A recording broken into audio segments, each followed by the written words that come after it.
Oke,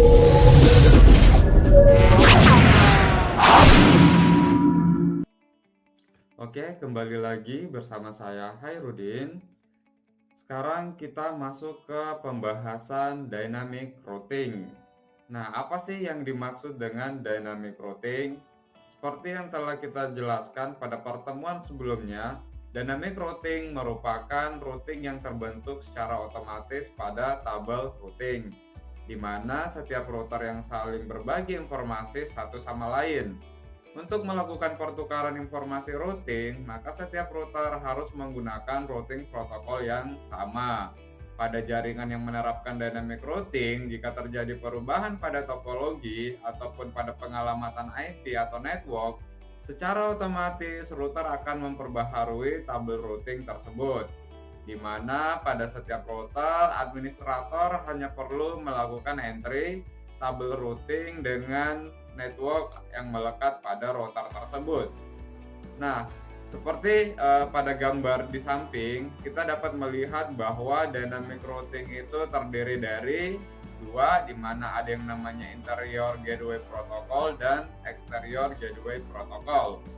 Kemudian di interior gateway protocol terbagi menjadi dua, ada yang distant vector protocol dan ada yang link state protocol, di mana di distant vector protocol itu terdapat ada routing protokol RIP versi 1 dan RIP versi 2. Kemudian ada IGRP, habis itu ada EIGRP. Sedangkan di link state protocol itu terdapat OSPF dan ISIS. Sedangkan untuk exterior gateway protocol itu terdapat BGP.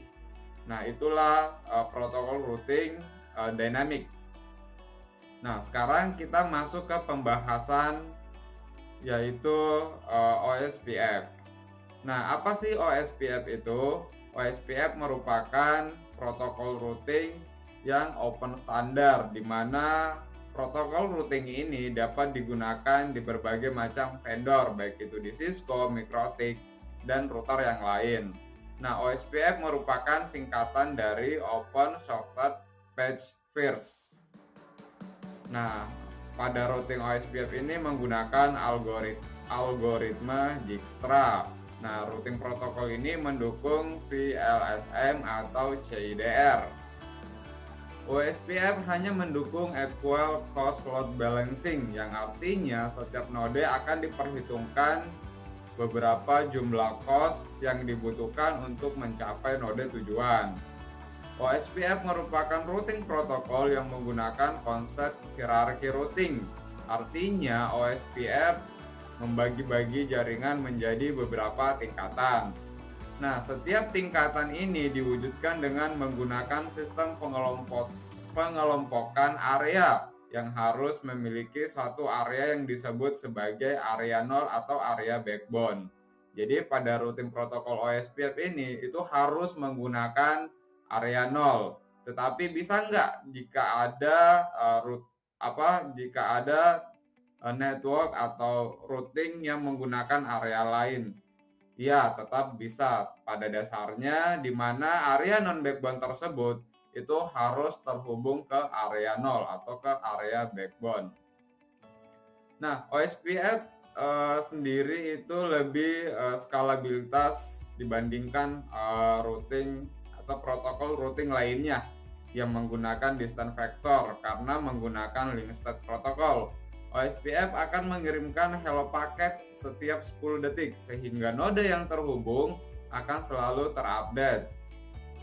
Pada protokol routing OSPF itu memiliki 3 tabel yang digunakan untuk melakukan routing, di mana yang pertama itu adalah netboard table, yang biasa dikenal juga sebagai agency database, yang berguna untuk menampilkan informasi directly connected router.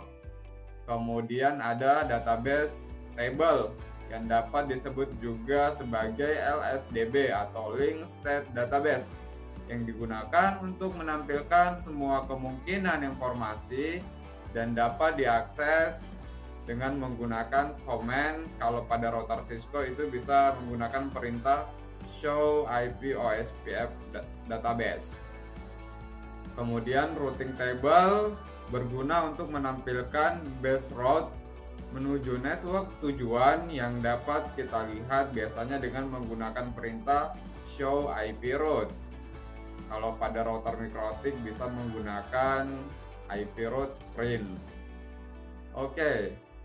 Lalu selama melakukan routing akan melakukan kerjanya OSPF memiliki 5 paket yang terus bekerja agar routing dapat bekerja. Yang pertama itu adalah hello, yang kedua adalah database descriptor, yang ketiga adalah link state request, kemudian yang keempat adalah link state update, kemudian yang kelima adalah link state ACK atau acknowledgement.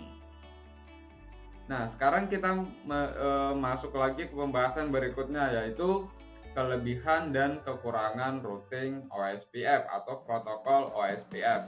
Kalau dilihat dari kelebihan, OSPF itu merupakan open standard, jadi dapat diimplementasikan atau dapat diadopsi oleh berbagai macam vendor. Kemudian tidak ada batasan jumlah hop, kemudian bebas loop, kemudian konvergensi cepat.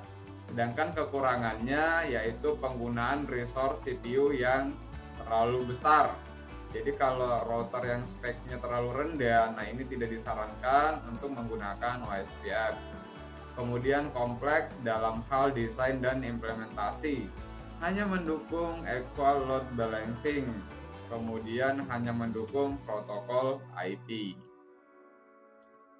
Kemudian kita lanjut lagi, yaitu area pada OSPF. Nah, seperti yang kita ketahui bahwa routing protokol OSPF yaitu menggunakan area backbone atau area 0. Tapi selain itu juga bisa menggunakan area yang lain. Nah, di sini kita bisa melihat beberapa area yang ada dalam OSPF. Yang pertama adalah standar area. Standar area ini merupakan standar yang digunakan oleh OSPF. Area ini dapat menerima link update intra-area, router summary, inter-area, dan route eksternal. Sedangkan backbone area adalah pusat dari OSPF, di mana semua area akan terkoneksi langsung pada area ini. Area ini akan selalu diberi label area 0. Pertukaran informasi routing network terjadi pada area ini. Kemudian ada yang namanya stub area atau biasa juga disebut dengan area ujung. Jadi area paling luar. Database-nya berisi router, network internal, dan seluruh route default. Kemudian ada namanya totally stub area atau biasa disebut dengan area yang mirip dengan stub area. Database-nya berisi route untuk area sendiri dan seluruh route default. Kemudian ada not so stubby area, adalah area database yang berisi route internal dan sebuah optional route default. Route didistribusikan ulang dari sebuah proses routing yang terkoneksi. Kemudian ada yang terakhir adalah totally no so stubby area, adalah area yang hanya didesain untuk perangkat Cisco saja. Nah, pada routing OSPF itu terdiri atau terdapat juga DR sama DBR. Dalam jaringan broadcast multicast, DR atau designated router dan DBR backup designated router sangatlah diperlukan. DR dan DBR akan menjadi pusat komunikasi seputar informasi OSPF dalam jaringan tersebut. Semua paket pesan yang ada dalam proses OSPF akan disebarkan oleh DR dan DBR. Maka itu pemilihan DR dan DBR menjadi proses yang sangat kritikal. Sesuai dengan namanya, DBR merupakan shadow dari DR atau merupakan backup dari DR, yang artinya DBR tidak akan digunakan sampai masalah terjadi pada routing atau pada router DR. Ketika router DR bermasalah, maka kendali langsung diambil oleh router yang DBR, sehingga pemindahan kendali akan berlangsung secara smooth. Nah, proses pemilihan DR atau DBR tidak lepas dari peran penting Hello Packet. Di dalam Hello Packet ada sebuah file yang berisi ID dan nilai priority dari sebuah router. Semua router yang ada dalam jaringan broadcast atau broadcast multi access akan menerima Hello Packet. Dari semua router yang ada dalam jaringan tersebut, maka saat kali pertama OSP berjalan, router dengan nilai priority tertinggi akan menang dalam pemilihan dan langsung menjadi DR. Nah, di sini biasanya pada saat kita melakukan konfigurasi OSPF, kita harus menentukan router ID pada router yang memiliki resource atau kapasitas yang besar, sehingga pada saat nanti OSPF akan dijalankan, maka dia akan memilih router itu sebagai DR-nya.